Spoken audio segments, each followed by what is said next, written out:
ನಮಸ್ಕಾರ ಸ್ನೇಹಿತರೆ, I am Puneeth. Welcome to my official YouTube channel Puneeth forum. ಸ್ನೇಹಿತರೆ, ಭಾರತದ ಅರ್ಥಶಾಸ್ತ್ರದ ಪ್ರಮುಖವಾಗಿರ್ತಕ್ಕಂಥ MCQs ಇಲ್ಲಿ ಕಂಪ್ಲೀಟಾಗಿ ಇಂಗ್ಲೀಷು ಕನ್ನಡ ಎರಡರಲ್ಲಿ ತೊಗೊಂಡಿದ್ದೀನಿ. ಎಲ್ಲರಿಗೂ ಅರ್ಥ ಆಗಬೇಕು ಅಂತೇಳಿ. ಮತ್ತು ಕಾನ್ಸೆಪ್ಟ್ ಬೇಸ್ಡ್ ಕ್ವಶನ್ಸ್ ಇದು ಪದೇ ಪದೇ ವಿವಿಧ ಎಕ್ಸಾಮ್ಗಳಲ್ಲಿ ಸ್ಟೇಟ್ ಮತ್ತು ಸೆಂಟ್ರಲ್ ಗೌರ್ಮೆಂಟಲ್ಲಿ ಕೇಳಿರ್ತಕ್ಕಂಥ ರೀಸೆಂಟಾಗಿ ಕೇಳಿರ್ತಕ್ಕಂಥ ಪುನರಾವರ್ತಿತ ಪ್ರಶ್ನೆಗಳಿದೆ. ವೆರಿ ಇಂಪಾರ್ಟೆಂಟ್ ಸರ್ ಎಕ್ಸಾಮ್ ಪರ್ಸ್ಪೆಕ್ಟಿವಿಂದ. ಸೊ ಯಾರು ನನ್ನ ಫಾಲೋ ಮಾಡಬೇಕು ಅಂದ್ಕೊಂಡಿದ್ರೆ ಅವ್ರು ನನ್ನ ಒಂದು ಟೆಲಿಗ್ರಾಮ್ ಚಾನಲ್ ಫಾಲೋ ಮಾಡ್ಬೋದು. ಅದರ ಲಿಂಕು ಕೂಡ ಡಿಸ್ಕ್ರಿಪ್ಷನ್ ಬಾಕ್ಸಲ್ಲಿದೆ. ನಿಮಗೆ PDF ನೋಟ್ಸ್ ಆಗಿರ್ಬೋದು, ವೀಡಿಯೋಸ್ ಲಿಂಕ್ಸ್ಗಳಾಗಿರ್ಬೋದು, ಮತ್ತು ಬೇರೆ ಬೇರೆ ಎಕ್ಸಾಮ್ ರಿಲೇಟೆಡ್ ನಿಮಗೆ ಮತ್ತು ಕ್ವಿಝಸ್ಗಳಾಗಿರ್ಬೋದು ನಮ್ಮ ಚಾನಲ್ಗಳಲ್ಲಿ ನಿಮಗೆ ಲಭ್ಯವಾಗಿರುತ್ತೆ. ನಿಮ್ಮ ಎಕ್ಸಾಮ್ ಪ್ರಿಪ್ರೇಷನ್ಗೆ ತುಂಬ ಹೆಲ್ಪ್ ಆಗುತ್ತೆ. ಅಥವಾ ನೀವು ಟೆಲಿಗ್ರಾಮ್ ಚಾನಲ್ ಹೋಗಿ ಸರ್ಚ್ ಮಾಡಿದ್ರು ಕೂಡ ಪುನೀತ್ ಫೋರಮ್ ಅಂತೇಳಿ ಈ ರೀತಿ ಸಿಂಬಲ್ ಆಗಿರೋದು ಸಿಗುತ್ತೆ. Fine. So I won't take much time. Okay, we will start from the first question. ತುಂಬ ಕಾನ್ಸೆಪ್ಟ್ ಬೇಸ್ಡ್ ಕ್ವಶನ್ ಸ್ನೇಹಿತರೆ. ಕೊನೆ ತನಕ ವಿಡಿಯೋ ನೋಡಿ, ಮಿಸ್ ಮಾಡ್ಕೋಬೇಡಿ. ಈ ಮಿಸ್ ಮಾಡಿಕೊಂಡ್ರೆ ಇದರಷ್ಟು ಕಾನ್ಸೆಪ್ಟ್ ಕ್ಲಿಯರ್ ಕೂಡ ನಾನು ಎಕ್ಸ್ಪ್ಲನೇಷನ್ ಕೂಡ ಕೊಡ್ತಾ ಹೋಗ್ತೀನಿ. ನಿಮಗೆ ಎಕ್ಸಾಮ್ ಪರ್ಸ್ಪೆಕ್ಟಿವಿಂದ ಬರ್ತಕ್ಕಂಥ FDSD ಆಗಿರ್ಬೋದು, KS ಆಗಿರ್ಬೋದು, ಅಥವಾ PS ಆಗಿರ್ಬೋದು, ಎಲ್ಲದಕ್ಕೂ ತುಂಬ ಇಂಪಾರ್ಟೆಂಟ್. ಬನ್ನಿ, ಮೊದಲನೇ ಕ್ವಶನ್ ನೋಡಿ. ಈ ಕೆಳಗಿನ ಯಾವ ಆರ್ಥಿಕ ಚಟುವಟಿಕೆಗಳು ಭಾರತದಲ್ಲಿ ಗರಿಷ್ಠ ಸಂಖ್ಯೆ ಜನರನ್ನು ಬಳಸಿಕೊಳ್ಳುತ್ತಾರೆ? ಗೊತ್ತಿರಬೇಕು ನಿಮಗೆ ಅಲ್ವಾ. ನಮ್ಮದು ಇಲ್ಲಿ ಇಂಗ್ಲೀಷಲ್ಲಿ ಇದೆ. ಇಂಗ್ಲೀಷಲ್ಲಿ ಬೇಕಾಗಿರೋ ಇಂಗ್ಲೀಷಲ್ಲಿ ಕೂಡ ಇಲ್ಲಿ ಓದ್ಕೋಬೋದು. ಮೊದಲನೇ ಆಪ್ಷನ್ ಪ್ರವಾಸೋದ್ಯಮ, ಕೃಷಿ, ಗಣಿಗಾರಿಕೆ, ಉತ್ಪಾದನೆ. ಅತ್ಯಂತ ಹೆಚ್ಚು ಜನಸಂಖ್ಯೆ ಬಳಸ್ಕೊಳ್ಳೋದು ಅದು ಕೃಷಿ. ಸಿಂಪಲ್ ಕ್ವಶನ್ ಅಲ್ಲ sir. Primary sector, secondary sector, tertiary sector ಅಂತಿದೆ.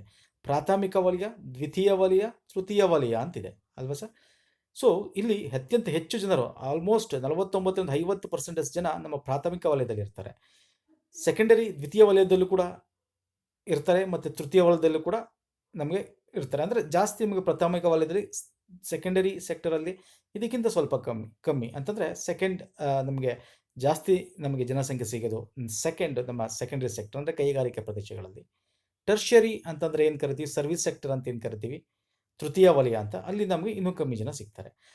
ಇದೊಂದು ಎಕ್ಸಾಮಲ್ಲಿ ಇದೊಂದು ಕ್ವಶನ್ ಬರುತ್ತೆ. ಬಟ್ ಇಲ್ಲಿ ನಿಮಗೆ GDPಗೆ ಏನು ಗ್ರೋತ್ ಕೇಳಿರೋದು ಅಂತ ಕೂಡ ಕೇಳ್ತಾನೆ. ಅಂದರೆ ನಮ್ಮ ಗ್ರಾಸ್ ಡೊಮೆಸ್ಟಿಕ್ ಪ್ರಾಡಕ್ಟ್ ಅಂತ ಏನು ಕರಿತೀವಿ, ಒಟ್ಟು ದೇಶೀಯ ಉತ್ಪನ್ನ ಅಂತ ಏನು ಕರಿತೀವಿ, ಇದಕ್ಕೆ ನಮ್ಮ ದೇಶಕ್ಕೆ ಎಕಾನಮಿಗೆ ಅತ್ಯಂತ ಹೆಚ್ಚು ನಮಗೆ ಕೊಡ್ತಕ್ಕಂಥದ್ದು ಯಾವುದು ಅಂತ ಕೇಳಿದ್ರೆ ಯಾವ್ದು ಬರೀತೀರಾ? It is none other than service sector. 53% ಅದು ನಮಗೆ GDP ಗ್ರಾಸ್ ವ್ಯಾಲ್ಯೂ ಆ್ಯಡೆಡ್ ಕೊಡುತ್ತೆ ಪ್ರತಿ ವರ್ಷ. ಓಕೆ, ಸೊ ಇಂಡಸ್ಟ್ರಿಯಲ್ ಸೆಕ್ಟರು ಅಂದರೆ ಸೆಕೆಂಡರಿ ಸೆಕ್ಟರ್ ಅಂತ ಏನು ಕರಿತೀವಿ, ದ್ವಿತೀಯ ವಲಯ, ಅದು 29% ದುಡ್ಡು ಅಂದರೆ ಎಕಾನಮಿ ನಮ್ಮ ಒಂದು GDPಗೆ ಕೊಡ್ತಕ್ಕಂಥದ್ದು. ಈಗ 100% 53 ಇದು ಕೊಡುತ್ತೆ, 29 ಇದು ಕೊಡುತ್ತೆ. ಆಲ್ಮೋಸ್ಟ್ ಎಷ್ಟಾಯಿತು? 50, 60, 70, 80 ಚಿಲ್ಲರೆ ಆಗೋಯ್ತು. ಇನ್ನು 17% ಮಾತ್ರ ಅಗ್ರಿಕಲ್ಚರ್ ಕೊಡೋದು. ಆದರೆ 50% ಜನ ನಮ್ಗೆ ಅಗ್ರಿಕಲ್ಚರ್ ಇದ್ದಾರೆ ನೋಡಿ, ಅರ್ಥ ಮಾಡ್ಕೊಳ್ಳಿ. ಸೊ ಇದು ಕೂಡ ಎಕ್ಸಾಮಲ್ಲಿ ಕೇಳ್ತಾನೆ, ವೆರಿ ಇಂಪಾರ್ಟೆಂಟ್ ಆಗಿರ್ತಕ್ಕಂಥದ್ದು. ಫೈನ್. ಇನ್ನು ನೀವು ಬೇಸಿಕ್ ಓದಿದರೆ ಅರ್ಥಶಾಸ್ತ್ರದಲ್ಲಿ ಗೊತ್ತಿರುತ್ತೆ, ಪ್ರಾಥಮಿಕ ವಲಯದಲ್ಲಿ ಯಾವ ಯಾವ ಸೆಕ್ಟರ್ಗಳು ಬರುತ್ತೆ, ಮತ್ತು ದ್ವಿತೀಯ ವಲಯದಲ್ಲಿ ಯಾವ ಯಾವ ಒಂದು ಉದ್ಯಮಗಳು ಬರುತ್ತೆ, ತೃತೀಯ ವಲಯದಲ್ಲಿ ಯಾವ ಯಾವ ಉದ್ಯಮಗಳು ಬರುತ್ತೆ. ಇದನ್ನು ಎಕ್ಸಾಮಲ್ಲಿ ಕೇಳಿದ್ದಾನೆ ಪದೇ ಪದೇ. ಓಕೆ, ಅದು ಕೂಡ ನೀವು ತಿಳ್ಕೊಂಡಿರಬೇಕು. ಫೈನ್. ನೆಕ್ಸ್ಟ್ ಬನ್ನಿ. ಸರಕು ಮತ್ತು ಸೇವೆಗಳ ಪೂರೈಕೆಗೆ ಹೋಲಿಸಿದರೆ ಹಣ ಪೂರೈಕೆ ಕೊರತೆ ಇದ್ದರೆ ಸಂಭವನೀಯ ಪರಿಣಾಮವೆಂದರೆ ಡ್ಯಾಶ್. ಸಿಂಪಲ್. ಅಂದರೆ ಗೂಡ್ಸ್ ಆ್ಯಂಡ್ ಸರ್ವಿಸ್, ನಮಗೆ ಸರಕುಗಳು ಸಿಗ್ತಾ ಇರುತ್ತೆ, ಅದಕ್ಕೆ ಹೋಲಿಸಿದ್ರೆ ಹಣ ಪೂರೈಕೆ ನಮಗೆ ಸಿಗ್ತಿಲ್ಲ. ಸರಕುಗಳಿದೆ, ನಮಗೆ ಪದಾರ್ಥಗಳಿದೆ, ಅದನ್ನು ತೊಗೊಳಕ್ಕೆ ಹಣ ಇಲ್ಲ. ಅದನ್ನೇನಂತ ಕರಿತೀವಿ? ಅದರಿಂದ ಏನಾಗುತ್ತೆ ಅಂಥದ್ದು ಸಂಭವನೀಯ ಪರಿಣಾಮ, ಅದರಿಂದ ಏನಾಗುತ್ತೆ ಅಂತ ಕೇಳಿದ್ದಾನೆ. Hyper inflation, ಹಣದುಬ್ಬರವಿಳಿತ, ಅಪಮೌಲ್ಯೀಕರಣ. ಯಾವುದು ಕರೆಕ್ಟ್ ಆನ್ಸರ್? ಓಕೆ, ಇಲ್ಲಿ ಹಣನೇ ಇಲ್ಲ. ಹಣ ಇಲ್ಲ ಅಂದಾಗ ಹಣದುಬ್ಬರ ಹೆಂಗಾಗುತ್ತೆ ಸರ್ ಅಲ್ವಾ? ಏನಂತಾರೆ? ಹಣದುಬ್ಬರವಿಳಿತ ಅಂದರೆ ಇಲ್ಲಿ ನಮಗೆ ಪದಾರ್ಥಗಳಿದೆ, ಹಣ ತೊಗೊಳಕ್ಕಿಲ್ಲ, ಅವಾಗ ಏನಾಗುತ್ತೆ ಸರ್? ರೇಟು ಜಾಸ್ತಿ ಆಗಲ್ಲ, ಏನಾಗುತ್ತೆ? ರೇಟು ಕಮ್ಮಿ ಆಗುತ್ತೆ. ಸಿಂಪಲ್ ಕಾನ್ಸೆಪ್ಟ್ ಹೇಳ್ಕೊಡ್ತೀನಿ ನೋಡಿ. ಯಾವಾಗ ಪದಾರ್ಥಗಳು ನಮಗೆ ಮಾರ್ಕೆಟಲ್ಲಿದೆ, ದುಡ್ಡು ಎಕಾನಮಿ ಮಾರ್ಕೆಟಲ್ಲಿ ಚಲಾವಣೆಲಿಲ್ಲ ಜಾಸ್ತಿ, ಅವಾಗೇನಾಗುತ್ತೆ? ಆಟೋಮೆಟಿಕ್ಕಾಗಿ ಆ ಪದಾರ್ಥಗಳ ರೇಟು ಕಮ್ಮಿ ಆಗುತ್ತೆ. ಆಗೇನಾಗುತ್ತೆ? ಹಣದುಬ್ಬರ, ಇನ್ಫ್ಲೇಷನ್ ಕಮ್ಮಿ ಆಗುತ್ತೆ. ಸೊ ಆ ಇನ್ಫ್ಲೇಷನ್ ಡಿಕ್ರೀಸ್ ಆಗೋದನ್ನ ಡಿಫ್ಲೇಷನ್ ಅಂತ ಕರಿತೀವಿ, ಅಂದರೆ ಹಣದುಬ್ಬರವಿಳಿತ ಅಂತ ಕರಿತೀವಿ. ವೆರಿ ಇಂಪಾರ್ಟೆಂಟ್ ಇಲ್ಲಿ. ಸೊ ಇಲ್ಲಿ ನಾನು ನಿಮಗೊಂದಷ್ಟು ಡೆಫಿನೇಷನ್ಸ್ ಕೂಡ ನಾನು ತಿಳಿಸ್ತೀನಿ ನಿಮಗೆ. What is deflation, what is inflation? Okay, ತಿಳಿಸ್ತೀನಿ. ಇದೊಂದು ಕ್ವಶನ್ಗೆ ಆನ್ಸರ್ ಮಾಡಿ. ಆರ್ಥಿಕತೆಯಲ್ಲಿ ಸಾಮಾನ್ಯ ಬೆಲೆ ಮಟ್ಟದಲ್ಲಿ ನಿರಂತರ ಏರಿಕೆಯನ್ನು ಏನೆಂದು ಕರೆಯುತ್ತಾರೆ? ನೋಡಿ, ಬೆಲೆ ಏರಿಕೆ ನಿರಂತರವಾಗಿ ಇರ್ತಾ ಇರೋದು ಅಂತ ಕರಿತೀವಿ ಹಣದುಬ್ಬರವಿಳಿತ. ಹಣದುಬ್ಬರ ನಿಶ್ಚಲತೆ ಅಂದರೆ ಸ್ಟ್ಯಾಗ್ಲೇಷನ್ ಅಂತ ಕರಿತೀವಿ. ನಿಶ್ಚಲತೆ ಅಂದರೆ ಸ್ಟ್ಯಾಗ್ಲೇಷನ್ ಇಲ್ಲಿದೆ ನೋಡಿ.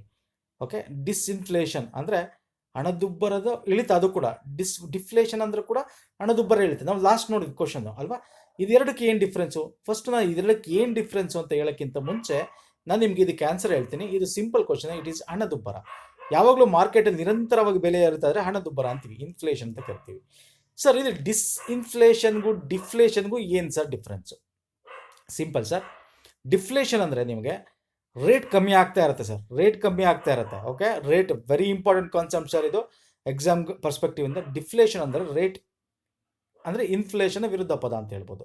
ಇಲ್ಲಿ ಇನ್ಕ್ರೀಸ್ ಆಗ್ತಾ ಇರತಕ್ಕಂಥದ್ದು ಬೆಲೆ, ಇಲ್ಲಿ ಡಿಕ್ರೀಸ್ ಆಗ್ತಾ ಇರುತ್ತೆ. ಡಿಸ್ಇನ್ಫ್ಲೇಷನ್ ಅಂತಕ್ಕಂಥದ್ದು ಏನು ಅಂದರೆ ಒಂದು ಟೆಂಪರರಿ ಟರ್ಮ್, ಅದು ಟೆಂಪರರಿ ಪೀರಿಯಡ್ಗೆ. ಅಂದರೆ ಈಗ ಈ ವರ್ಷ 5% ಇನ್ಕ್ರೀಸ್ ಆಗಿದೆ, ರೇಟು ಇನ್ಫ್ಲೇಷನ್ ಆಗಿದೆ.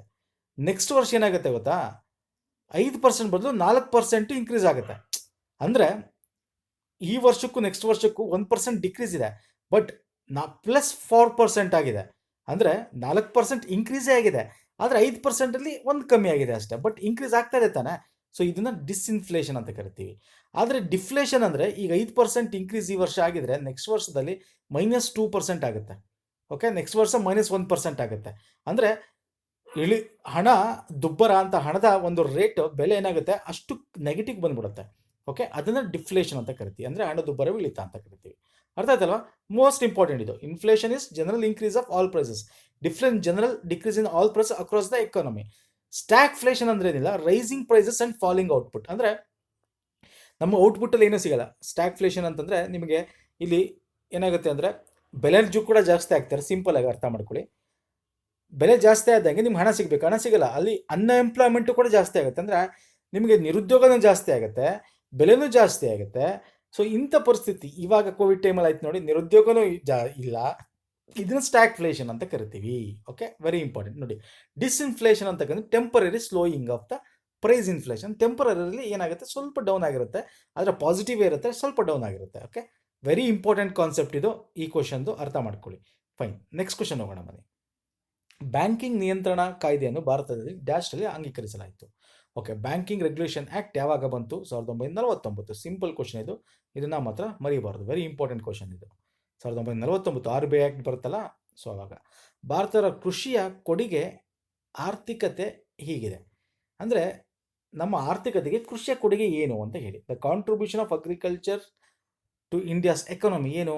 ಸ್ಥಿರವಾಗಿದೆಯಾ? ಇವುಗಳಲ್ಲಿ ಯಾವುದೂ ಅಲ್ಲನಾ? ಹೆಚ್ಚುತ್ತಿದೆಯಾ, ಕಡಿಮೆ ಆಗ್ತಿದೆಯಾ? Simple question sir.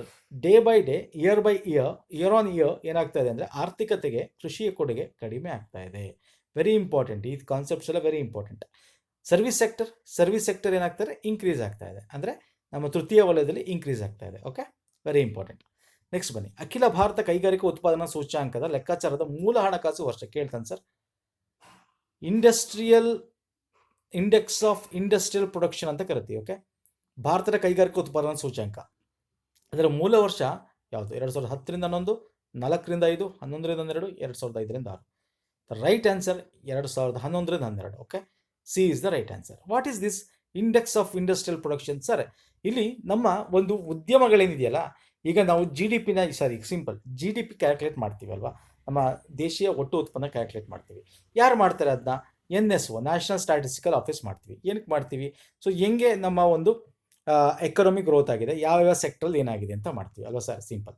ಅದೇ ರೀತಿ ಇಂಡೆಕ್ಸ್ ಆಫ್ ಇಂಡಸ್ಟ್ರಿಯಲ್ ಪ್ರೊಡಕ್ಷನ್ ಅಂತಕ್ಕಂಥದ್ದು ಏನು ಅಂದರೆ, ನಮ್ಮ ಇಂಡಸ್ಟ್ರಿಯಲ್ಲಿ ಕೈಗಾರಿಕೆಗಳಲ್ಲಿ ಎಲ್ಲ ಕೈಗಾರಿಕೆಗಳಿದೆ. ಅಲ್ಲಿ ನಿಮ್ಗೆ ಸ್ಟೀಲ್ ಆಗಿರ್ಬೋದು, ಒಂದು ಕಡೆ ನಿಮಗೆ ಏನಾಗಿರ್ಬೋದು ರಸಗೊಬ್ಬರದಾಗಿರ್ಬೋದು, ಇನ್ನೊಂದು ಕಡೆ ಬಂದು ಇನ್ನೊಂದು ಆಗಿರ್ಬೋದು. ಹೀಗೆ ಕೈಗಾರಿಕೆಗಳು ಏನಿದೆ, ಯಾವ ಕೈಗಾರಿಕೆಗಳು ಏನೇನು ಗ್ರೋತ್ ಆಗಿದೆ ಅಂದರೆ ಬೆಳವಣಿಗೆ ಆಗಿದೆ, ಇದನ್ನು ಇಂಡಸ್ಟ್ರಿಯಲ್ ಇಂಡೆಕ್ಸ್ ಆಫ್ ಪ್ರೊಡಕ್ಷನ್ ಇದನ್ನು ನಾವು ಕ್ಯಾಲ್ಕುಲೇಟ್ ಮಾಡ್ತಾ ಇರ್ತೀವಿ. ಇದ್ರದ್ದು ಬೇಸ್ ಇಯರು 2011-12. ಅಂದರೆ ಈ ಒಂದು ರೆಫರೆನ್ಸ್ ಇಟ್ಕೊಂಡು ನಾವು ಇನ್ಕ್ರೀಸ್ ಆಗಿದೆಯೋ ಡಿಕ್ರೀಸ್ ಆಗಿದೆಯೋ ಅಂತ ಎವ್ರಿ ಒಂದು ಮಂತ್ ವೈಸು ಕ್ಯಾಲ್ಕುಲೇಟ್ ಮಾಡ್ತಾ ಹೋಗ್ತೀವಿ. ಹಾಗೆ ನಮ್ಮ GDP ಇದೆಯಲ್ಲ, GDP ಕೂಡ ನಮಗೆ ಏನಿದೆ ಕ್ಯಾಲ್ಕುಲೇಟ್ ಮಾಡ್ತೀವಿ. ಅದರ ಬೇಸ್ ಇಯರ್ ಕೂಡ 2011 ಮತ್ತು 12. ಓಕೆ, ಇದು ಕೂಡ ನೆನಪಲ್ಲಿ ಇಟ್ಕೋಬೇಕು. ಇದನ್ನು IIPನ ಕ್ಯಾಲ್ಕುಲೇಟ್ ಮಾಡೋದು central statistical organisation, CSO. Okay, very important question ಇದು. ಫೈನ್, ನೆಕ್ಸ್ಟ್ ಬನ್ನಿ. ಲಾರೆನ್ಸ್ ಕರ್ವ್ ಏನು ಸೂಚಿಸುತ್ತಾರೆ ಸರ್? ರಿಪೀಟೆಡ್ ಎಕ್ಸಾಂಪಲ್ ಬಂದಿದೆ ಸರ್ ಇದೆಲ್ಲ, SSL ಕೇಳಿದ್ದಾನೆ. ಓಕೆ, ಬೇರೆ ಎಕ್ಸಾಂಪಲ್ ಕೇಳಿದ್ದಾನೆ. ಲಾರೆನ್ಸ್ ಕರ್ವ್ ಅನ್ನೋದು ಏನು? ಒಂದು ನಿರ್ದಿಷ್ಟ ಸರಕುಗಳ ಬೆಲೆ ಮತ್ತು ಅದರ ಬೇಡಿಕೆ ನಡುವಿನ ಸಂಬಂಧ ಆಗಿದೆ. ಫೈನ್. ಎರಡನೇದು ಆದಾಯ ವಿತರಣೆ, ಉದ್ಯೋಗ ದರ, ತೆರಿಗೆ ವಿಧಿಸಬಹುದಾದ ಆದಾಯ ಸ್ಥಿತಿಸ್ಥಾಪಕತ್ವ. ಯಾವುದು correct answer? Okay, the right answer ಆದಾಯ ವಿತರಣೆ ಅಂದರೆ ಇನ್ಕಮ್ ಡಿಸ್ಟ್ರಿಬ್ಯೂಷನ್ ಬಗ್ಗೆ ಇರ್ತಕ್ಕಂಥದ್ದು. ಲಾರೆನ್ಸ್ ಕರ್ವ್ ಏನು ಸರ್ ಲಾರೆನ್ಸ್ ಕರ್ವ್ ಅಂದರೆ ಆದಾಯ ಈಕ್ವಲ್ ಆಗಿ ಜನರಲ್ಲಿ ಹೆಂಗೆ ಆಗ್ತಾ ಇದೆ ಅಂತ ಇಲ್ಲಿ ನೋಡಿ. ದಿಸ್ ಇಸ್ ಲಾರೆನ್ಸ್ ಕರ್ವ್ ಅಂದರೆ ಈ ಕಡೆ ಎಕ್ಸ್ ಆಕ್ಸಿಸ್ ಅಂತ ಏನು ಕರಿತೀವಿ, ಇಲ್ಲಿ ಪರ್ಸೆಂಟೇಜ್ ಆಫ್ ಪಾಪ್ಯುಲೇಷನ್ ಇದೆ ಅಂದರೆ ಜನಸಂಖ್ಯೆ, ಈ ಕಡೆ ಇನ್ಕಮ್ ಇದೆ, ಇನ್ಕಮ್ ಹೆಂಗೆ ಜನರೇಟ್ ಆಗ್ತಾ ಇದೆ ಅಂತ. ಸೊ ಲಾರೆನ್ಸ್ ಕರ್ವ್ ಏನು ಹೇಳುತ್ತೆ ಅಂದರೆ ಇಲ್ಲಿ ಪಾಪ್ಯುಲೇಷನ್ ಇನ್ಕ್ರೀಸ್ ಆಗ್ತಾ ಇದ್ದಂಗೆ ಅವರ ಇನ್ಕಮ್ ಕೂಡ ಜನರೇಟ್ ಆಗಬೇಕು. ಯಾವಾಗ ಇನ್ಕಮ್ ಜನರೇಟ್ ಆಗಲ್ಲ ಅದನ್ನು ಲಾರೆನ್ಸ್ ಕರ್ವ್ ಅಂತ ಕರಿತೀವಿ. ಅಂದರೆ ಅಂದರೆ ಒಬ್ರದ್ದು ಇನ್ಕಮ್ ಜಾಸ್ತಿ ಇರುತ್ತೆ, ಇನ್ನೊಬ್ರದ್ದು ಕಮ್ಮಿ ಇರುತ್ತೆ, ಅಂದರೆ ವ್ಯತ್ಯಾಸ ಇದೆಯಲ್ಲ. ಈಗ ನೋಡಿ ಫಾರ್ ಎಕ್ಸಾಂಪಲ್ 20% ಇದೆ ಅಂದಾಗ ಇಲ್ಲೂ ಕೂಡ ನಮಗೆ 20% ಇದ್ದರೆ ಇನ್ಕಮ್ಮು ಅವ್ರದ್ದು ಜನರದ್ದು ಏನಾಯಿತು ಸರ್, ಈಕ್ವಲ್ ಆಯ್ತಲ್ವ ಸರ್. ಲೈನ್ ಸ್ಟ್ರೈಟಾಗಿ ಬರುತ್ತೆ, ಲೈನ್ ಆಫ್ ಈಕ್ವಾಲಿಟಿ. ಅಂದರೆ ಈಕ್ವಾಲಿಟಿ ಸಮಾನಾಂತರ, ಎಲ್ಲರಿಗೂ ಸಮಾನಾಂತರವಾಗಿದೆ. ಅದೇ ಪಾಪ್ಯುಲೇಷನ್ ಜಾಸ್ತಿ ಆಗ್ತಾ ಇನ್ಕಮ್ ಕಮ್ಮಿ ಆಗ್ತಾ ಇದ್ರೆ ಏನಾಗುತ್ತೆ ಸರ್, ಈ ಒಂದು ಪೋರ್ಷನ್ ಕರ್ವ್ ಹಿಂಗೆ ಬರುತ್ತೆ. ಓಕೆ, ಸ್ಟ್ರೈಟ್ ಬರಲ್ಲ. ಯಾಕೆ ಬರಲ್ಲ, ಜಸ್ಟ್ ನೀವೇನು ಮಾಡಿ, ಈಗ ನೋಡಿ 40 ಇದೆ, ಈಗ 20 ಇದೆ, 20ಗೆ 20 ಬಂದರೆ ಸರಿ, 20ಕ್ಕೆ 10 ಬಂದರೆ ಸೊ ಇಲ್ಲಿ ಬಂತು ಪಾಯಿಂಟು. ಸೊ ಹಾಗೆ ಹಿಂಗೆ ಪಾಯಿಂಟ್ಗಳು ಮಾಡ್ಕೊಂಡು ಅದಕ್ಕೊಂದು ಕರ್ವ್ ಎಳಿತೀವಲ್ಲ, this is called Lorenz curve. ಅಂದರೆ ಇನ್ಇಕ್ವಾಲಿಟಿ ಡಿಸ್ಟ್ರಿಬ್ಯೂಷನ್ ಆಫ್ ವೆಲ್ತ್, ಅಂದರೆ ಅವ್ರ ಹತ್ರ ಇರ್ತಕ್ಕಂಥ ಆದಾಯನ ಏನು ಡಿಸ್ಟ್ರಿಬ್ಯೂಷನ್ ಇದೆ, ವಿತರಣೆ, ಅದರ ಇನ್ಇಕ್ವಾಲಿಟಿ ಬಗ್ಗೆ ತಿಳಿಸೋದು ಲಾರೆನ್ಸ್ ಕರ್ವ್. ಅರ್ಥ ಆಯ್ತಲ್ವಾ. ಇದನ್ನು developed by Max O Lorenz ಅಂತ 1905ರಲ್ಲಿ ಡೆವಲಪ್ ಮಾಡಿದರು. ಇದ್ರ ಬಗ್ಗೆ ಅವರು ಡಿಸ್ಕಸ್ ಮಾಡಿ ಇದ್ರ ಬಗ್ಗೆ ಅವ್ರು ಹೇಳಿದ್ರು. ಸೊ ಅದರಿಂದ ಇದನ್ನು ಲಾರೆನ್ಸ್ ಕರ್ವ್ ಅಂತ ಕರಿತೀವಿ. ಫೈನ್. ನೆಕ್ಸ್ಟ್ ಬನ್ನಿ, ಒಬ್ಬ ಖರೀದಿದಾರ ಮತ್ತು ಅನೇಕ ಮಾರಾಟಗಾರರನ್ನು ಹೊಂದಿರುವಾಗ ಆರ್ಥಿಕತೆ ಸ್ಥಿತಿಯನ್ನು ಡ್ಯಾಶ್ ಎಂದು ಕರೆಯಲಾಗುತ್ತದೆ. ವೆರಿ ಇಂಪಾರ್ಟೆಂಟ್, ಕೇಳ್ತಾನೆ. ಒಬ್ಬನೇ ಖರೀದಿಗಾರ ಅಂದರೆ ಒಬ್ಬ ಖರೀದಿಗಾರ ಅಂದರೆ ನಾವು ಒಂದು ಖರೀದಿಗಾರ ಇದ್ದೀವಿ. ಓಕೆ, ಮತ್ತು ಅನೇಕ ಮಾರಾಟಗಾರರು ಅಂದರೆ ಅರ್ಥ ಒಂದೇ ಪದಾರ್ಥಕ್ಕೆ ಎಷ್ಟೊಂದು ಜನ ಮಾರಾಟಗಾರರು ಇದ್ದಾರೆ, ಅದನ್ನು ತಗೊಳಕ್ಕೆ ಒಬ್ಬ ಇದ್ದಾನೆ. ಸೊ ಆ ಒಂದು ಇದನ್ನು ನಾವು ಏನಂತ ಕರಿತೀವಿ, ಏಕಸ್ವಾಮ್ಯ, ಒಲಿಗೋಪಾಲಿ, ಮೊನೊಸೋನಿ, ಪರಿಪೂರ್ಣ ಸ್ಪರ್ಧೆ ಅಂದರೆ ಪರ್ಫೆಕ್ಟ್ ಕಾಂಪಿಟೇಷನ್. ಇಂಗ್ಲೀಷಲ್ಲಿ ಮಾನೋಪೋಲಿ, ಒಲಿಗೋಪೋಲಿ, ಮಾನ್ಪೋಸೋನಿ, ಪರ್ಫೆಕ್ಟ್ ಕಾಂಪಿಟೇಷನ್ ಅಂತ ಕರಿತೀವಿ.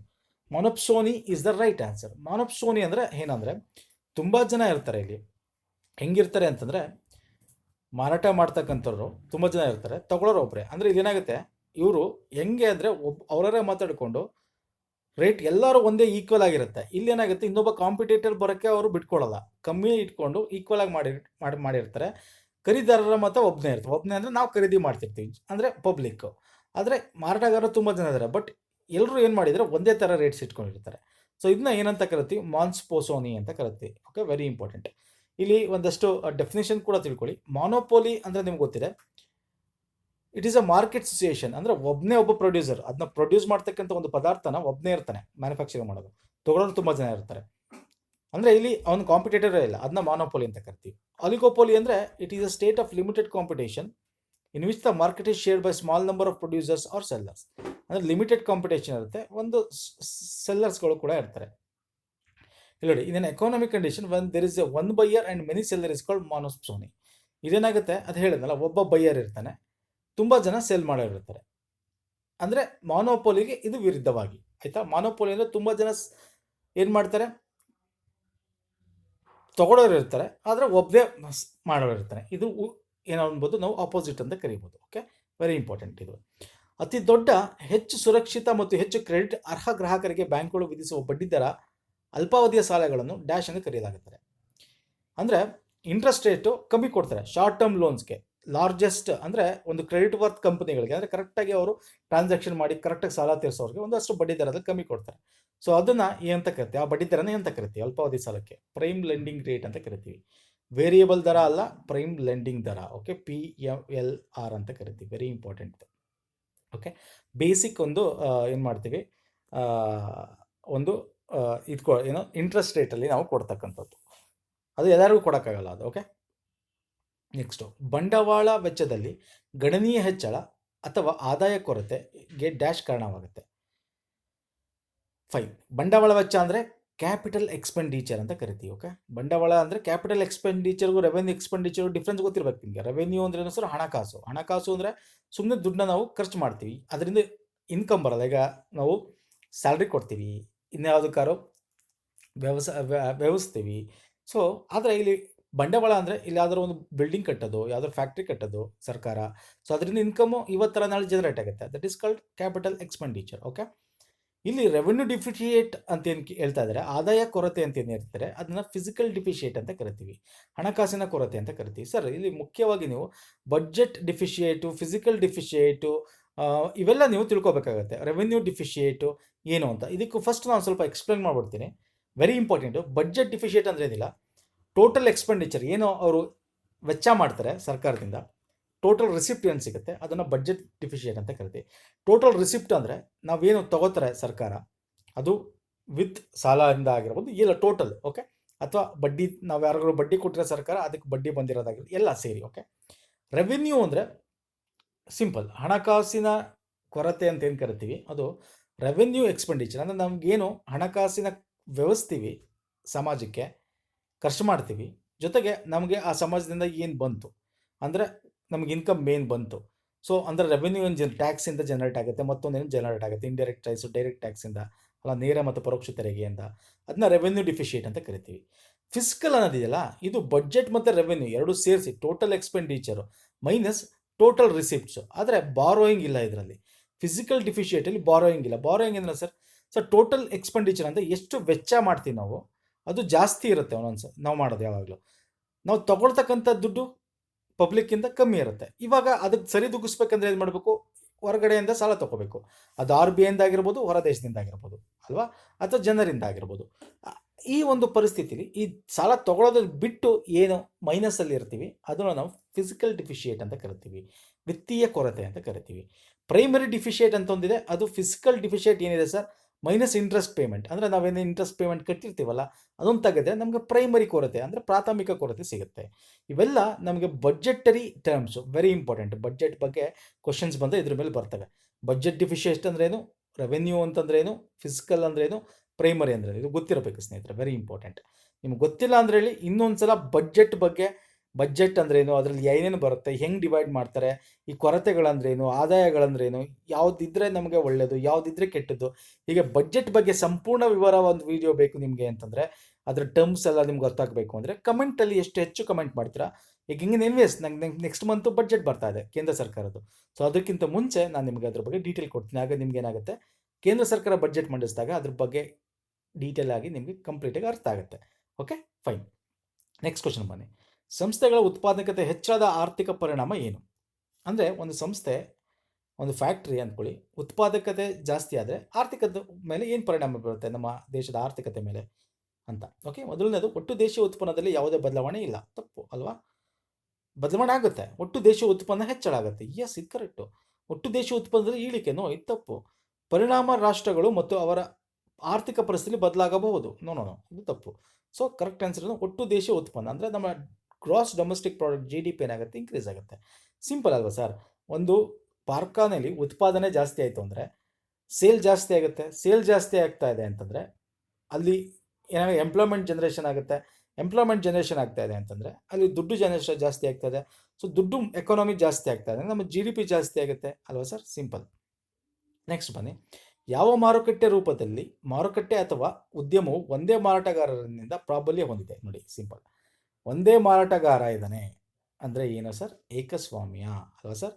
ಮೊನೋಪೋಲಿ. ಈಗ ಥರ ನಾನು ನಿಮ್ಗೆ ಎಕ್ಸ್ಪ್ಲೇನ್ ಮಾಡಿದೆ. ಆಲಿಗೋಪೋಲಿ ಅಂದ್ರೇನು, ಮೊನೋಪೋಲಿ ಅಂದ್ರೇನು ಅಲ್ವಾ? ಸಿಂಪಲ್. ಇದು ಮೊನೋಪೋಲಿ, ಒಬ್ಬನೇ ಮಾರುಕಟ್ಟೆಯಲ್ಲಿದ್ದಾನೆ, ತಗೊಳ್ಳೋರು ತುಂಬ ಜನ ಇದ್ದಾರೆ. So that is called monopoly, ಏಕಸ್ವಾಮ್ಯ. ನೆಕ್ಸ್ಟ್ ಬನ್ನಿ. ಯಾವ ಮಾರುಕಟ್ಟೆ ರೂಪದಲ್ಲಿ ಮಾರುಕಟ್ಟೆ ಅಥವಾ ಉದ್ಯಮ ಕೆಲವು ಸಂಸ್ಥೆಗಳನ್ನು ಪ್ರಾಬಲ್ಯ ಹೊಂದಿದೆ? ಆಯ್ತಲ್ಲ, ಇದು ಈ ಕ್ವಶನ್ ಈಗ ತಾನೇ ಆಯಿತು. ಫೈನ್. ಇಲ್ಲ, ಈ ಕ್ವಶನ್ ಆಗಿಲ್ಲ. ಒಂದು ನಿಮಿಷ ತಡಿ.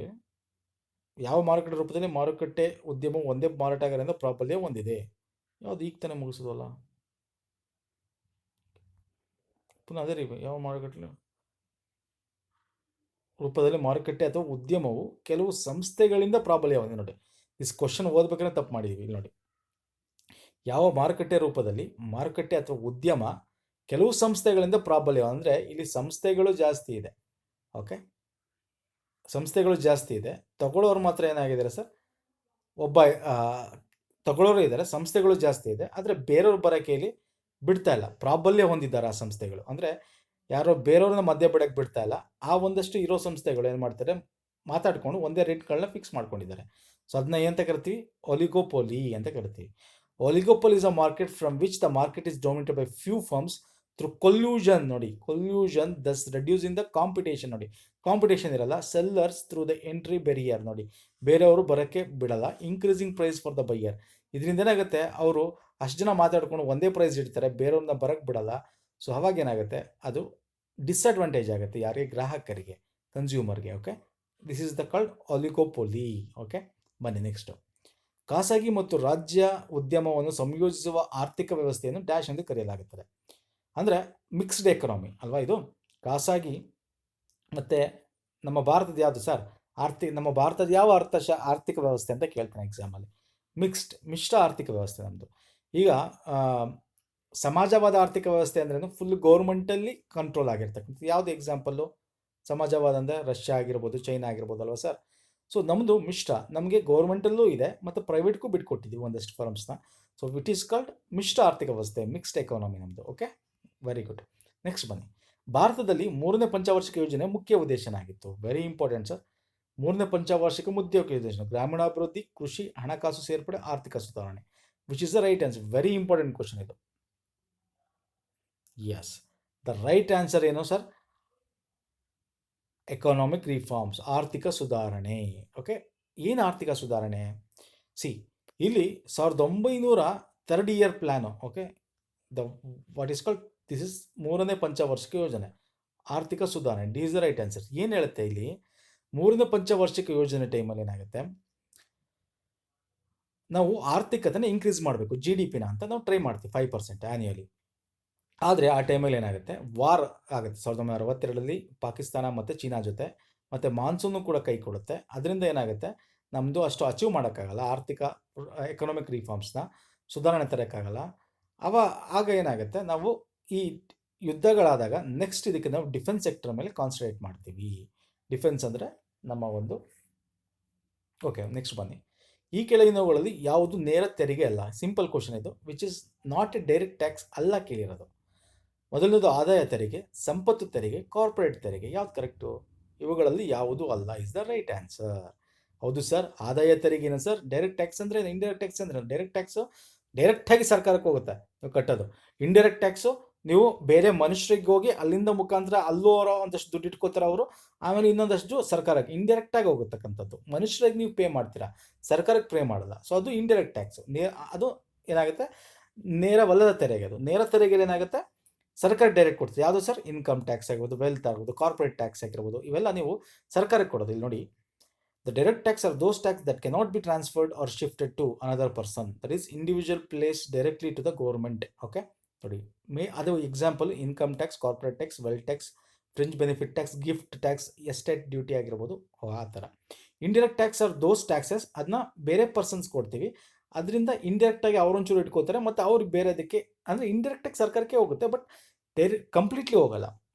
ಅದನ್ನ ಸೇಲ್ಸ್ ಟ್ಯಾಕ್ಸ್, ಕಸ್ಟಮ್ಸ್ ಟ್ಯಾಕ್ಸ್, ಈಗ GST ಇದೆ, ದಿಸ್ ಆರ್ ಆಲ್ ಏನಾಗ್ತೀವಿ ನಾವು ಇಂಡೈರೆಕ್ಟ್ ಟ್ಯಾಕ್ಸಸ್ ಅಂತ ಹೇಳ್ತೀವಿ. ಓಕೆ, ನೆಕ್ಸ್ಟ್ ಬನ್ನಿ. ಈ ಕೆಳಗಿನವುಗಳಲ್ಲಿ ಯಾವುದು ಹಣಕಾಸಿನ ನೀತಿಯ ಸಾಧನವಲ್ಲ? Very important.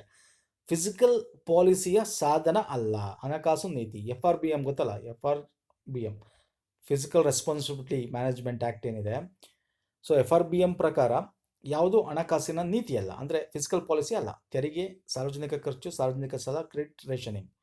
Right answer credit rationing. D is the right answer. Okay, ಹೆಂಗೆ ಸರ್ ಹಣಕಾಸಿನ ಪಾಲಿಸಿನ ಫಿಸಿಕಲ್ ಪಾಲಿಸಿ ಸರ್ಕಾರ ನೋಡ್ಕೊಳುತ್ತೆ. ಅಂದರೆ ತೆರಿಗೆ ಎಷ್ಟಿರಬೇಕು, ಸಾರ್ವಜನಿಕವಾಗಿ ಅಂದರೆ ಪಬ್ಲಿಕ್ ಎಕ್ಸ್ಪೆಂಡಿಚರ್, ಸರ್ಕಾರ ಎಷ್ಟು ಖರ್ಚು ಮಾಡಬೇಕು, ಪಬ್ಲಿಕ್ಗೆ ಯಾವುದು ಖರ್ಚು ಮಾಡಬೇಕು. ಓಕೆ, ಇನ್ನು ಎಷ್ಟು ಸಾಲ ತಗೋಬೇಕು, ಇವೆಲ್ಲ ಮಾಡೋದ್ರಿಂದ ಏನಾಗುತ್ತೆ, ನಮ್ಮ ಫಿಸಿಕಲ್ ನೀತಿ ಅಂದರೆ ಹಣಕಾಸಿನ ನೀತಿ, ವಿತ್ತೀಯ ನೀತಿ ಅಂತ ಏನು ಕರಿತೀವಿ, ಅದನ್ನ ಕಂಟ್ರೋಲ್ ಮಾಡಿಕೊಂಡು ನೆಗೆಟಿವ್ ಹೋಗೋದನ್ನ ತಡೆಯೋದು ಸರ್ಕಾರದ ಕೆಲಸ. ಕ್ರೆಡಿಟ್ ರೇಷನಿಂಗ್ ಅಂತಕ್ಕಂಥದ್ದು RBI ಮಾಡ್ತಕ್ಕಂಥ, ಅದನ್ನ ಮಾನಿಟರಿ ಪಾಲಿಸಿ ಅಂತ ಕರಿತೀವಿ. ಸರ್ ಮಾನಿಟರಿ ಪಾಲಿಸಿ ಅಂದರೆ ಏನು ಅಂದರೆ, ಕ್ರೆಡಿಟ್ ರೇಷನಿಂಗ್ ಅಂದರೆ ನಮ್ಮ ಈಗ ರೇಪೋ ರೇಟ್ ಆಗಿರ್ಬೋದು, ರಿವರ್ಸ್ ರೇಪೋ ಆಗಿರ್ಬೋದು, ಮತ್ತು ಬ್ಯಾಂಕ್ ರೇಟ್ ಅಂತ ಏನು ಕರಿತೀವಿ, ಇದರಲ್ಲಿ ಏರಿಳಿತ ಮಾಡಿ ಮಾರ್ಕೆಟ್ಗೆ ಕ್ವಾಲಿಟಿ ಅಂದರೆ ಕ್ವಾಂಟಿಟಿ ಏನಿದೆ ಟೂಲ್, ಅಂದರೆ ಎಷ್ಟು ಹೋಗ್ಬೇಕು ದುಡ್ಡು, ಯಾವಾಗ ಇನ್ಫ್ಲೇಷನ್ ಜಾಸ್ತಿ ಇದ್ದಾಗ ದುಡ್ಡು ವಾಪಸ್ ತೊಗೊಳ್ಳೋದು, SLR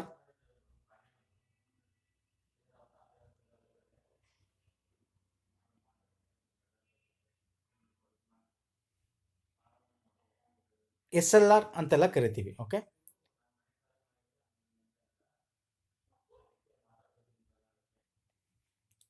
ಸೊ ಇಲ್ಲಿ ಫಿಸಿಕಲ್ ಪಾಲಿಸಿ ಅಂತ ಏನು ಕರಿತೀವಿ ಸರ್, ಈ ಫಿಸಿಕಲ್ ಪಾಲಿಸಿ ಅಂತಕ್ಕಂಥದ್ದು ಸರ್ಕಾರ ತಂದರೆ ಈ RBI ಅಂತಕ್ಕಂಥದ್ದು ಈ ರೀತಿ ಕ್ವಾಲಿಟಿ ಅಂದರೆ ಹೆಂಗೆ ದುಡ್ಡನ್ನ ಕಳಿಸ್ಬೇಕು ತಗೋಬೇಕು ಯಾವಾಗ ಅಂತಕ್ಕಂಥದ್ದು ಮಾಡೋದನ್ನ ಮಾನಿಟರಿ ಪಾಲಿಸಿ ಅಂತ ಕರಿತೀವಿ, ಅದನ್ನ ಕ್ರೆಡಿಟ್ ರೇಷನಿಂಗ್ ಅಂತ ಕರಿತೀವಿ. ಓಕೆ, ನೆಕ್ಸ್ಟ್ ಬನ್ನಿ, ಈ ಕೆಳಗಿನವುಗಳಲ್ಲಿ ಯಾವುದನ್ನು GDP ಡಿಫ್ಲೇಟರ್ ಎಂದು ಕರೆಯಲಾಗುತ್ತದೆ. GDP ಡಿಫ್ಲೇಟರ್ ಅಂದರೆ ಇಲ್ಲಿ ಆಪ್ಷನ್ ನೋಡಿ, ನಿಜವಾದ GDPಗೆ ನಾಮಮಾತ್ರದ ಅನುಪಾತ, ನಿಜವಾದ GNPಗೆ ನಾಮಮಾತ್ರದ ಅನುಪಾತ, CPIಗೆ ನಾಮಮಾತ್ರದ ಅನುಪಾತ, ನೈಜ ಅನುಪಾತದಿಂದ ನಾಮಮಾತ್ರ GNP. ನಿಮ್ಗೆ ಅರ್ಥ ಆಗಿರಲ್ಲ ಅನ್ಕೋತೀನಿ GNP CPI ಅಂದರೆ ಏನು ಅಂತ. ಇದನ್ನು ನಾನು ಇವತ್ತು ಡಿಸ್ಕಸ್ ಮಾಡಲ್ಲ, ಆಲ್ರೆಡಿ ನಾನು ಡಿಸ್ಕಸ್ ಮಾಡಿದ್ದೀನಿ, ಸಪ್ರೇಟ್ ವಿಡಿಯೋ ಇದೆ ನನ್ನ ಪ್ಲೇಲಿಸ್ಟಲ್ಲಿ, ಅರ್ಥಶಾಸ್ತ್ರದ ಒಂದು ಪ್ಲೇಲಿಸ್ಟಲ್ಲಿ, ಅಲ್ಲಿ ನೋಡ್ಬೋದು ನೀವು.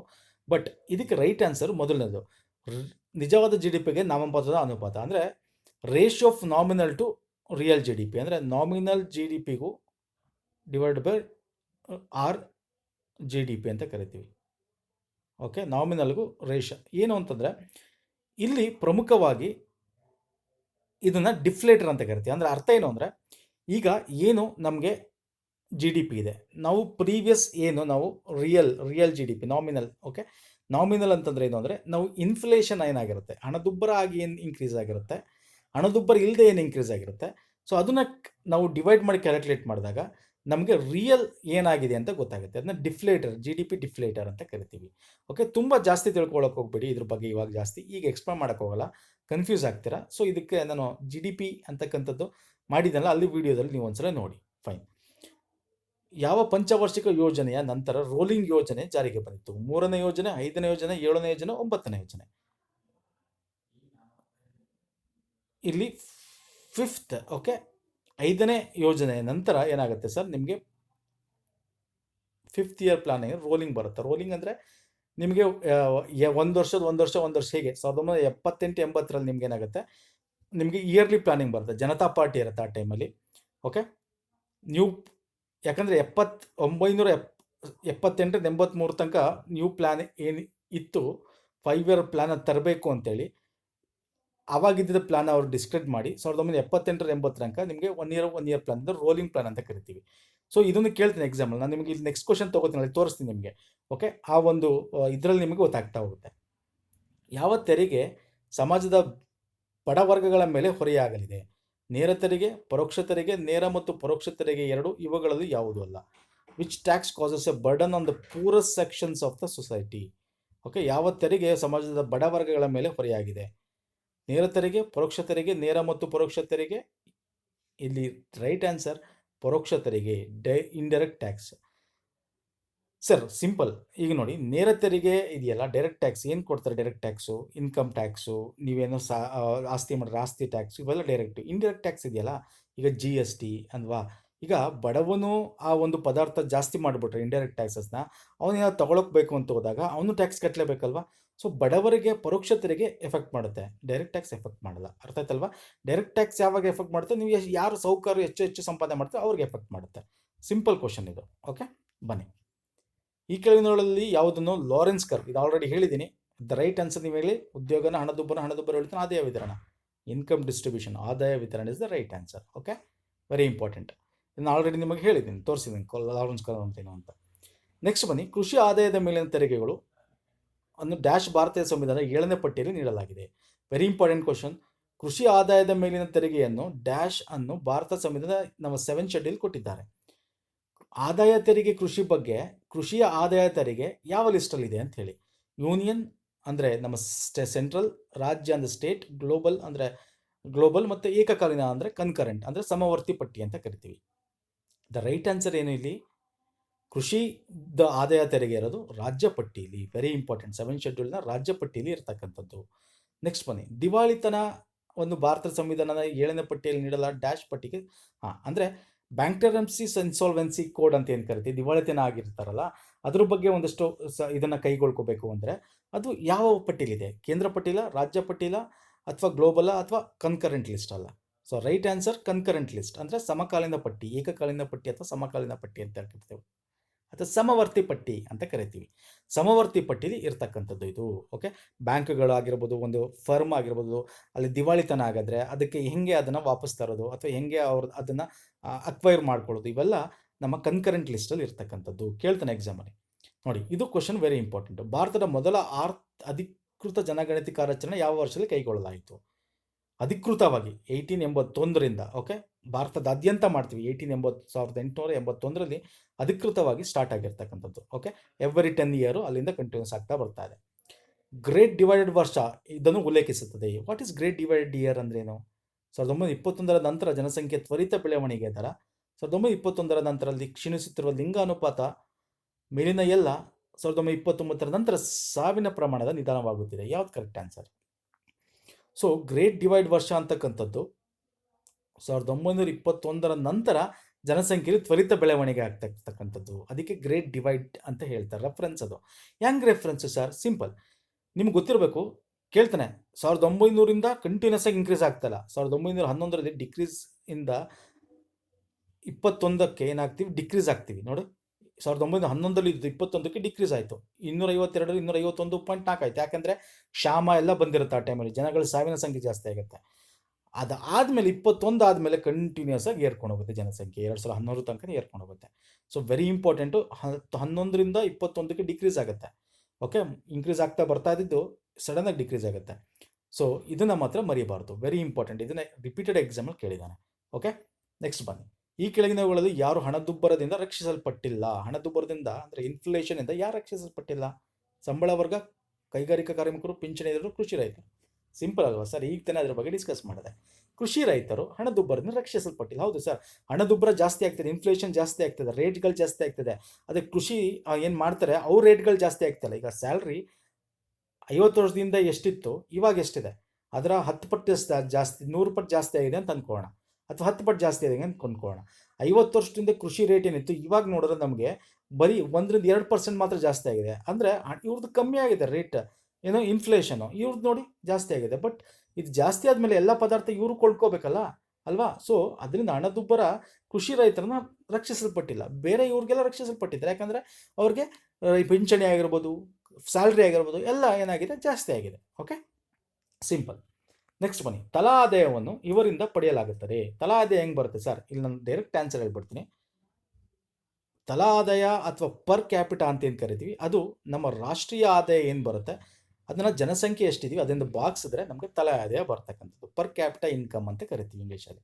ಓಕೆ, ಟೋಟಲ್ ನಮ್ಮ ಎಕಾನಮಿ ಭಾರತದಲ್ಲಿ ಎಷ್ಟಿದೆ ಡಿವೈಡ್ ಬೈ ಜನಸಂಖ್ಯೆ ಎಷ್ಟಿದ್ರೆ ಮಾಡಿದ್ರೆ ನಮ್ಮ ಒಬ್ಬಿನ ತಲಾ ಆದಾಯ ಎಷ್ಟು ಅಂತ ಕ್ಯಾಲ್ಕುಲೇಟ್ ಮಾಡ್ತೀವಿ. ಓಕೆ, ಸಿಂಪಲ್ ಇದು ಕೂಡ. ವಿವಿಧ ಪಂಚವಾರ್ಷಿಕ ಯೋಜನೆಗಳ ವಿಶೇಷ ಲಕ್ಷಣಗಳು, ಉದ್ದೇಶಗಳನ್ನು ಮೊದಲು ರೂಪಿಸಿದಂತೆ ಕಾಲಕ್ರಮದಲ್ಲಿ ಬರೀರಿ. ಅಂದರೆ ಫಸ್ಟ್ ಯಾವ್ದು ಬರುತ್ತೆ, ಸೆಕೆಂಡ್ ಯಾವ್ದು ಬರುತ್ತೆ, ಯಾವುದಾಯಿತು ಅಂತ. ಪಂಚವಾರ್ಷಿಕ ಯೋಜನೆ ಬಗ್ಗೆ. ಮಹಾಲನೋಬಿಸ್ ತಂತ್ರ, ಆಧುನೀಕರಣ, ಬಡತನವನ್ನು ತೆಗೆದುಹಾಕುವುದು, ಉದ್ಯೋಗ ಸೃಷ್ಟಿಗೆ ಒತ್ತು. ಯಾವ್ದು ಫಸ್ಟ್ ಸರ್? ಇಲ್ಲಿ ಫಸ್ಟ್ ಯಾವುದು ಸರ್? ಮಹಾಲನೋಬಿಸ್ ಗೊತ್ತಿದೆ ನಿಮಗೆ, 2ನೇ ಪಂಚವಾರ್ಷಿಕ ಯೋಜನೆ. ಹೌದು, ಎಲ್ಲಿದೆ? ಇದು ಈ ಆಪ್ಷನ್ ಇದೆ, ಈ ಆಪ್ಷನ್ ಇದೆ. ಸೊ ಬಿ ಮತ್ತು ಡಿ ಇರ್ಬೋದು. ಸೆಕೆಂಡ್ ಯಾವುದು ಸರ್? ಆಧುನೀಕರಣ, ಬಡತನ ತೆಗೆದುಹಾಕೋದು ಸರ್. ಬಡತನ ತೆಗೆದುಹಾಕೋದು, ಇದು right, correct. Second is third one. So automatic B is the answer. So next ಆಧುನೀಕರಣ ಆಗುತ್ತೆ, ಆಮೇಲೆ ಉದ್ಯೋಗ ಸೃಷ್ಟಿಗೆ ಒತ್ತು ಕೊಡ್ತೀವಿ. 1, 3, 2, 4 is the right answer. So ಇಲ್ಲಿ ನಾನು ನಿಮಗೆ ಪಂಚವಾರ್ಷಿಕ ಯೋಜನೆ ಬಗ್ಗೆ ಕೂಡ ಇಲ್ಲಿ ಲಿಸ್ಟ್ ತೊಗೊಂಡಿದ್ದೀನಿ. ಯಾವ ಕಾಲದಲ್ಲಿ ಯಾರಿದ್ರು, ಯಾವ ವರ್ಷದಲ್ಲಿ ಯಾವುದಕ್ಕೆ ಹೆಚ್ಚು ಒತ್ತು ಕೊಟ್ಟಿದ್ದು, ಇದೆಲ್ಲ ಡೀಟೇಲ್ಸ್ ಇದೆಲ್ಲಿದೆ. ಒಂದ್ಸಲ ನೀವು ಇದನ್ನು ಹೋಗಿ ನೋಡ್ಕೊಳ್ಳಿ ಸ್ನೇಹಿತರೆ. ಇದ್ರ ಮೇಲೆ ಎಕ್ಸಾಮಲ್ಲಿ ಕ್ವಶನ್ಸ್ ಬರ್ತವೆ. ಓಕೆ, ವೆರಿ ಇಂಪಾರ್ಟೆಂಟ್ ಇದು. ನೆಕ್ಸ್ಟ್ ಬನ್ನಿ. ಭಾರತದಲ್ಲಿ ಯೋಜನೆಗೆ ಇದರ ಉದ್ದೇಶದಿಂದ ಇಲ್ಲಿಂದ ಪಡೆದುಕೊಂಡಿದ್ದೀವಿ. ಹೌದು, ಭಾರತದಲ್ಲಿ ನಾವು ಯೋಜನೆ ಪ್ಲಾನಿಂಗ್ ಏನು ಮಾಡ್ತೀವಲ್ಲ, ಎಲ್ಲಿಂದ ತೊಗೊಂಡಿದ್ದೀವಿ ಸರ್? ನಮ್ಮ ಒಂದು ಪೊಲಿಟಿಲಿ ಯಾವ ಒಂದು ಭಾಗದಿಂದ ತೊಗೊಂಡಿದ್ದೀವಿ? ಮೂಲಭೂತ ಕರ್ತವ್ಯನ ಮುನ್ನುಡಿ, ಪ್ರಿಯಾಂಬಲ್ಲ ಅಥವಾ ಪ್ರಸ್ತಾವನೆ ಅಂತ ಕರಿತೀವಿ. ಮೂಲಭೂತ ಹಕ್ಕುಗಳಾಗಿರ್ಬೋದು, ರಾಜ್ಯ ನಿರ್ದೇಶಕ ತತ್ವಗಳಾಗಿರ್ಬೋದು. ಯಾವುದು correct answer? So the right answer ಇಲ್ಲಿ ಯಾವುದು? ಮೂಲಭೂತ ಹಕ್ಕುಗಳು ಅಲ್ಲ, ರಾಜ್ಯ ನಿರ್ದೇಶಕ ತತ್ವಗಳು.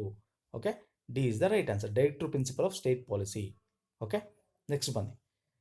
ಹೆಚ್ಚುತ್ತಿರುವ ನಿರುದ್ಯೋಗ ಮತ್ತು ಹಣದುಬ್ಬರವನ್ನು ಹೊಂದಿರುವ ಪರಿಸ್ಥಿತಿಯನ್ನು ಹೀಗೆ ಕರೆಯಲಾಗುತ್ತದೆ. ಓಕೆ, ಇದು ಸಿಂಪಲ್, ಇಲ್ಲೇ ಇದೆ. ನಾನು ಸ್ಟ್ಯಾಗ್ಲೇಷನ್ ನಾನು ಆಲ್ರೆಡಿ ಹೇಳ್ಬಿಟ್ಟಿದ್ದೀನಿ. ಈಗ ನಿರುದ್ಯೋಗನೂ ಜಾಸ್ತಿ ಆಗ್ತಾ ಇರುತ್ತೆ, ಇಲ್ಲಿ ಹಣದುಬ್ಬರ ಇನ್ಫ್ಲೇಷನ್ ಜಾಸ್ತಿ ಆಗಿರುತ್ತೆ. ಅದನ್ನ ನಿಶ್ಚಲತೆ ಅಥವಾ ಸ್ಟ್ಯಾಗ್ಫ್ಲೇಷನ್ ಅಂತ ಕರಿತೀವಿ. D is the right answer. Okay, next ಬನ್ನಿ. ಸದಸ್ಯ ರಾಷ್ಟ್ರಕ್ಕೆ IMF ಸಾಲದ ಷರತ್ತುಬದ್ಧತೆ ಎಂದರೇನು? IMF ದುಡ್ಡು ಕೊಡುತ್ತೆ. ಓಕೆ, ಇಂಟರ್ನ್ಯಾಷನಲ್ ಮಾನಿಟರಿ ಫಂಡ್ ಅಂತ ಕರಿತೀವಿ. ಆದರೆ ಒಂದು ಷರತ್ತು ವಿಧಿಸುತ್ತೆ. ಈಗ ಭಾರತಕ್ಕೆ ಕೊಟ್ಟಿತ್ತು, LPG ರಿಫಾರ್ಮ್ಸ್ ಮಾಡಿದ್ವಿ 1991ರಲ್ಲಿ. ಈಗ ಪಾಕಿಸ್ತಾನ IMF ಇಂದ ಸಾಲ ತಗೋತಾ ಇದೆ.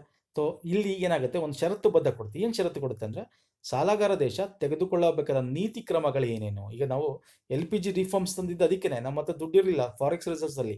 ನಾವು IMFನ ಸಲಹೆ ಹೋಗುತ್ತೆ, ಅವಾಗ ಹೇಳ್ತಾರೆ ನಿಮ್ಮ ಒಂದು ಮಾರ್ಕೆಟ್ನ ನೀವು ಗ್ಲೋಬಲೈಸ್ ಮಾಡಬೇಕು, ಓಕೆ, ಜಾಗತೀಕರಣ ಮಾಡಬೇಕು, ಲಿಬರೈಸ್ ಮಾಡಬೇಕು ಅಂತ. ಆವಾಗ ನಾವು LPG ರಿಫಾರ್ಮ್ಸ್ ತಗೊಳ್ಳೋದು 1991ರಲ್ಲಿ. ಓಕೆ, ಈ ರೀತಿ ಕಂಡೀಷನ್ ವಿಧಿಸುತ್ತೆ ಅದು. ಓಕೆ, ನೆಕ್ಸ್ಟ್ ಬನ್ನಿ, securities and exchange board of India ಅನ್ನು ಇಲ್ಲಿ ಸ್ಥಾಪಿಸಲಾಗುತ್ತೆ. ಏನಕ್ಕೆ ಸ್ಥಾಪನೆ ಮಾಡಿದ್ರು ಸರ್? ಯಾಕೆ ಇಲ್ಲಿ ಅಲ್ಲ, ಯಾಕೆ ಅಂದರೆ ಹೂಡಿಕೆದಾರಕ್ಕೆ ಹಿತಾಸಕ್ತಿ ಕಾಪಾಡಕ್ಕೆ, ಹೌದು. ಷೇರು ಮಾರುಕಟ್ಟೆ ದಲ್ಲಾಳಿಗಳನ್ನ ಚಟುವಟಿಕೆಗಳನ್ನು ನಿಯಂತ್ರಿಸಕ್ಕೆ, ಹೌದು. ಷೇರು ಮಾರುಕಟ್ಟೆಯಲ್ಲಿ ಕಾರ್ಯಾಚರಣೆ ಪಾರದರ್ಶಕತೆ ಖಚಿತಪಡಿಸಲು, ಹೌದು. ಷೇರು ಮಾರುಕಟ್ಟೆಯಲ್ಲಿ ಆರೋಗ್ಯಕರ ಬೆಳವಣಿಗೆ ಉತ್ತೇಜಿಸಲು, ಹೌದು. ಸೊ ಎಲ್ಲ is the right answer. So 1 2 3 4 is the right answer. Okay, ಎಲ್ಲ ಕರೆಕ್ಟು ಸರ್. ಸೆಬಿ ಅಂತ ಕರಿತೀವಿ, ಸೆಬಿ ಗೊತ್ತಿದೆ, security exchange board of India.